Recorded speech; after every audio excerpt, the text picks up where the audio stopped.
According to several different studies around the world, it has been proven that employers only spend a few seconds at looking at your resume. Not all employers, in fact, very few, will actually take the time to review every detail in your resume. I know it's sad to hear after all the effort you put on it, but as the first friend I made in New York told me, life is a bitch. I know it may sound a bit harsh or even rude, but I found it very, it's very graphic. But going back to the very little time you have to catch the attention of your potential employer is that you make sure that your work has a few highlights, such as keywords, style, organization, content, even action words will help to grab their attention and raise your odds to be successful in getting a positive review.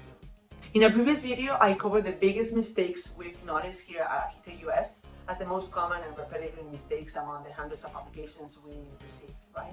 But today, I want to go a bit further and narrow them down so you have a clear picture of the 7 most common mistakes when crafting your resume.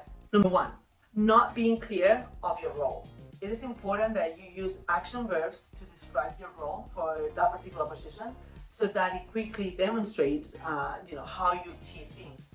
For example, managed, implemented, led, coordinated, forecasted, negotiated, trained, enhanced, participated, pursued. I mean, there are many, right? So I always recommend that you think of your role and duties and always use an action word in the beginning of a bullet point so that you can quickly establish what you did at that position. Number 2, making it too long. Do not include information that doesn't add to who you are and to your qualifications. Include what you feel is necessary that the employer knows, but always remember what Mia used to say, right? Less is more. So be mindful with this. Number 3, including irrelevant information. Customize your resume for the position that you are applying, and the information that present matches the position sought. This is very, very important. If you feel that something which you work on helps add to that position, then add it. It's totally fine.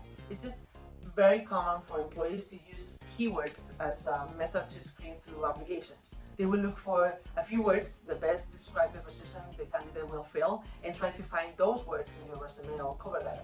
So make sure you include keywords, as I mentioned, before to pop up in their searches. Number 4, too many graphics. Make sure that if you are using graphics, not necessarily at all in a resume, as normally they add too much noise and actually contribute to help, missing the focus on the key info, that if you use them carefully. Don't overwhelm the viewer and make sure that the key info is easy to read and grabs the reader's attention over those graphics.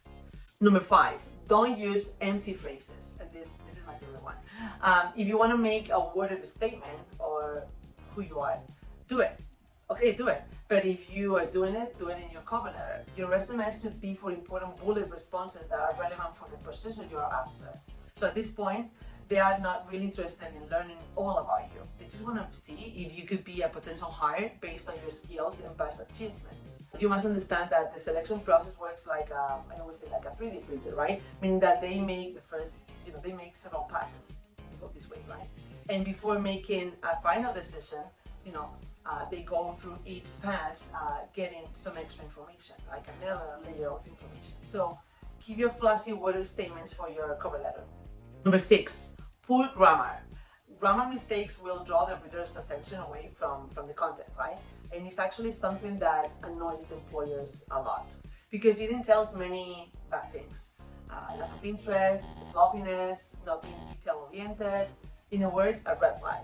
So if you are someone that usually misspells words or forgets to add periods or commas, you should definitely pay attention to this one and get someone help reviewing and making a second pass.